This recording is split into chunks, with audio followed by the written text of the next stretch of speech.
दोस्तों, आइए इस वीडियो में हम जानते हैं कृष्ण और कृष्णा कौन है।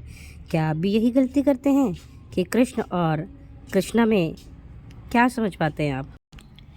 अगर आप कृष्ण भक्त हैं और आप कृष्ण कृष्ण की बजाय आप कृष्णा कृष्णा कर कर जाप करते हैं, तो आप समझ लीजिए कि जब आप अंत समय में प्रभु के द्वार जाएंगे तो आप कृष्ण द्वार नहीं पहुंचेंगे। आप कहाँ पहुंचेंगे? आइए इस वीडियो के माध्यम से हम बताते हैं, ये जानकारी देते हैं कि कहाँ पहुंचेंगे आप कृष्णा कृष्णा जाप करने से। इसके लिए हमें कहाँ जाना पड़ेगा? हमें वापस महाभारत के युद्ध में जाना पड़ेगा। तो चलिए चलते हैं महाभारत के उसी काल में, उसी युद्ध के काल में, और जानते हैं कि कृष्ण और कृष्णा कौन है और क्या अंतर है। महाभारत के इस काल में जब ये युद्ध 18 दिनों तक चला, आप सभी को याद होगा कि 18 दिनों तक युद्ध चला।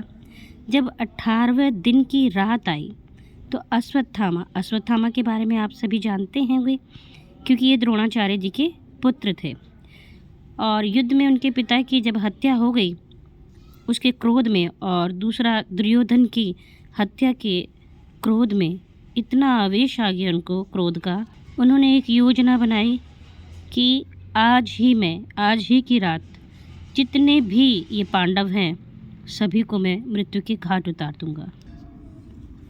तब उसने उसी रात को जिस दिन 18वां दिन था युद्ध का, उस दिन रात को वह उस छावनी पर गया जहाँ पर पांडव लोग सोए हुए थे। परंतु वहाँ कृष्ण भगवान जी को तो ये बातें पहले से ही पता थी। तो कृष्ण भगवान जी ने क्या किया, पांचों पांडवों को अपने साथ वो कहीं और ले गए, और वहाँ पर कौन सो गए? द्रौपदी के पांचों पुत्र सो गए।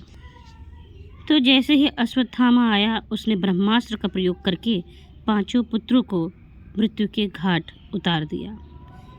जिसके बाद द्रौपदी का तो रो रो कर बुरा हाल हो गया कि मेरे पांचों पुत्र के आज वो नहीं रहे। जैसे ही कृष्ण भगवान को और सभी पांडवों को पता चलती है, सभी आवेश में आ जाते हैं और अर्जुन सौगंध ले लेते हैं कि मैं अश्वत्थामा को जीवित नहीं छोड़ूंगा, और वो लेकर आ जाते हैं अश्वत्थामा को पकड़कर और बंदी बनाकर द्रौपदी के सामने घुटनों टिका देते हैं। परंतु द्रौपदी जी तो बहुत ही दयावान, बहुत ही कृपालुनी बन जाती हैं और कहती हैं कि नहीं, आप इनका वध ना करें। वध क्यों ना करें? क्योंकि वो एक ब्राह्मण के पुत्र होते हैं। तो वो कहते हैं कि जिनसे आपने शिक्षा ली है, आप अपने गुरु के पुत्रों को नहीं मार सकते। इसने मेरे पुत्रों को मारा है, इसका हिसाब तो प्रभु लेंगे, परंतु मैं नहीं चाहती कि मेरे पुत्रों की सज़ा उनको भी मृत्यु में दी जाए। तब वह अश्वत्थामा जो है निस्तंभ हो जाता है कि ये कैसे, मैं दोषी हूँ उसके पुत्रों का और ये फिर भी मुझे जीवन दान देना चाहती हैं। तब अर्जुन कहते हैं कि मैंने तो सौगंध खाई है कि मैं इसको जीवित नहीं छोड़ूंगा। तो श्री कृष्ण कहते हैं कि हाँ, लेकिन इसको दंड ऐसा दो जो ये जीवित रहने से बहुत बड़ा कष्टदायी हो। तब उसकी मणि निकाल दी जाती है, मस्तक पर जो मणि होती है अश्वत्थामा की, और उसको जीवित छोड़ दिया जाता है मुंडन करा के। वह आज भी जीवित है, कहते हैं कि वह आज भी जीवित है। और उसी दया के कारण श्री कृष्ण भगवान ने किसका नाम रखा? कृष्णा, द्रौपदी का। मैंने इसीलिए आपको कहा कि अगर आप कृष्णा कृष्णा करके जपते हैं तो आप जब जाएंगे तो आप द्रौपदी के द्वार पहुंचेंगे। मृत्यु के बाद आपका स्वागत द्रौपदी जी करेंगी। परंतु अगर आप कृष्ण कृष्ण जपेंगे तो आप कृष्ण धाम पाएंगे। तो आपको कैसी लगी ये कथा?